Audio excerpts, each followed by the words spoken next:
Okay, the next topic is going to be extremism is extreme. Now, one of the things that happens quite frequently when you bring up the topic of abortion and you talk about, a baby's right to life or whatever versus a mother's right to her body, one of the first things that's going to happen if you're a conservative and you're taking the pro-life stance is whoever's debating you on the opposite side will eventually just rape and incest. Okay, rape and incest. Nobody is pro-rape. Nobody is pro-incest. Those are extremes. Like less than 1% of young women seeking an abortion are pregnant due to rape or incest. That's an extreme. You can't set normal philosophical moral standards based on fear of the extreme. Now, I've seen today on Twitter a lot of people bringing up this next clip from the Whatever podcast, saying that this woman totally owned the red pill MGTOW, like this chick, made these guys go silent. And look, full disclaimer, one guy does double down and say some stupid shit. But let's go ahead and watch this, and then I'll comment a little more after it's over. This is going to be a minute clip here. If there's someone that's very, very young and goes into a marriage and has kids when they're 18, 19, 20, a year into the relationship, it gets really, really abusive. Even though it might be rare from what you guys think. It is. And by the way, this is not about abortion or rape. This is about marriage and spousal abuse. If it would happen, what would you recommend for those people? Would they divorce, or do you want them to keep going in the relationship? Keep going. You can't divorce. That's not a real thing. Even though it might be physically abusive? You got to endure. People are too... You want to stick into the relationship? relationship? People are just... See, look, people nowadays are just... For anyone that might be in that situation, what would you recommend? Okay, endure. I'll tell you what. It is such an extreme example that I can't give a prescription for what other people should do. What about that guy? That guy's got the right attitude. It's an extreme example. I don't have the answer, but there's more coming. People get married, they have a kid, and then the wife starts cheating. Do you think they should divorce? Jesus himself said in cases of adultery, divorce is permissible. So you think that divorce is worse than physical abuse? For the children? Or cheating, sorry. You think that cheating is worse than physical abuse? For the children, yes. Absolutely I think I'm not going to say divorce, this is worse. Divorce is worse for the children. Okay, so let me just start off by saying, look, if you're being abused, if someone out there is being abused, no. Enduring is not the answer. Divorce may not be the answer. Divorce may be the answer. The first answer is to seek help. But let's be quite honest. The problem with divorce rates in America and the problem that red pill guys and MGTOW guys bring up when talking about the issue of divorce and the issue of women not being loyal and faithful in a married setting have absolutely nothing to do with the issue of abuse.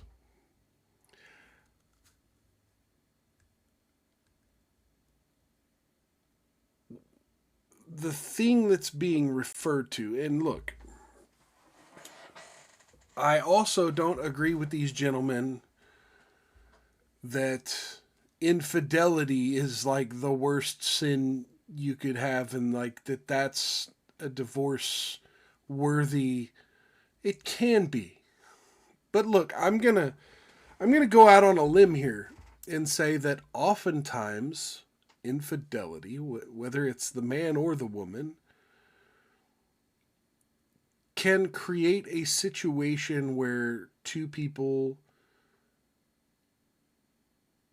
Like the injection of chaos, not the infidelity itself, but the injection of chaos into the relationship can take a previously comfortable relationship and cause both partners to take a step back and examine what the hell just happened and why.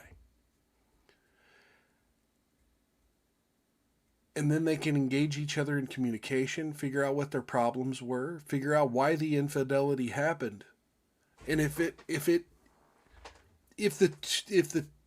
people involved agree that there's a way forward, I don't think that's automatic divorce papers.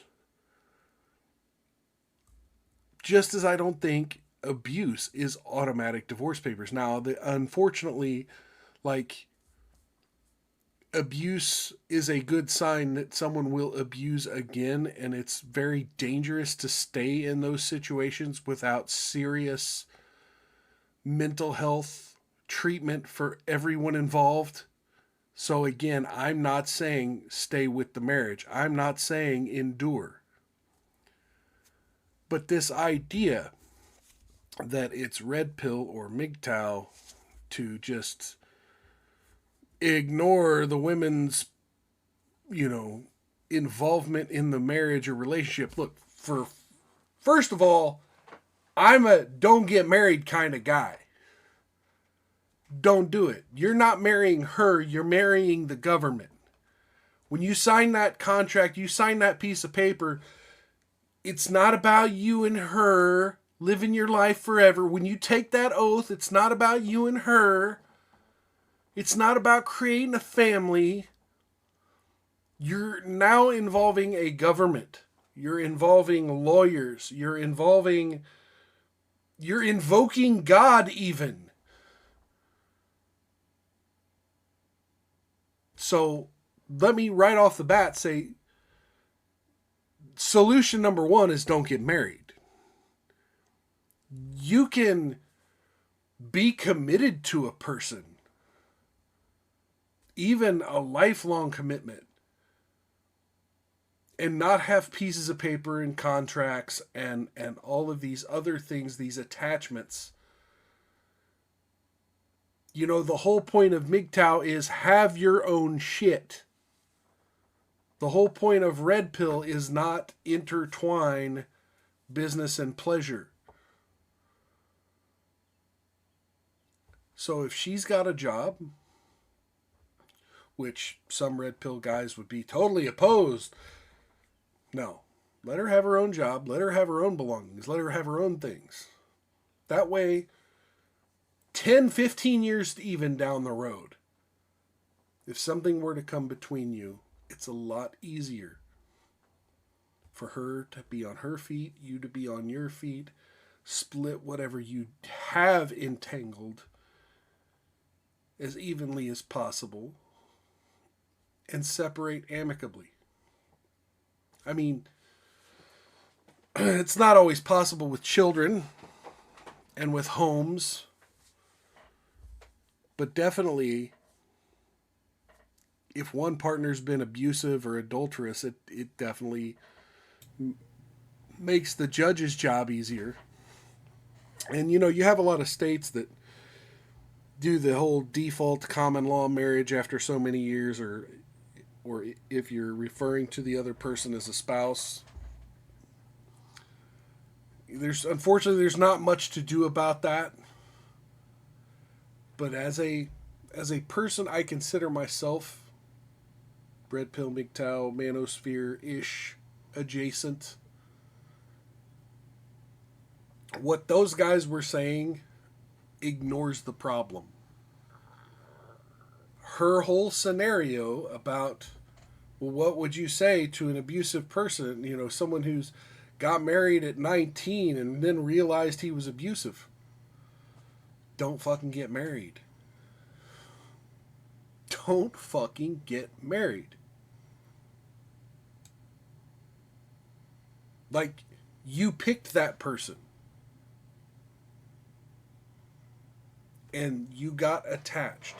You got so attached that government had to get involved. Gonna go ahead and say, All right, ladies and gentlemen, that was a clip from Mild's Culture Plate. If you want more like that, stop by over on rumble.com/mild/live every Wednesday and every Saturday, 6 p.m. Central. It's Mild's Culture Plate. Come on back for more content. Hit that like button. Share this off platform. Take care of yourselves and each other. Don't get any on you. And if you do, rub it in real good.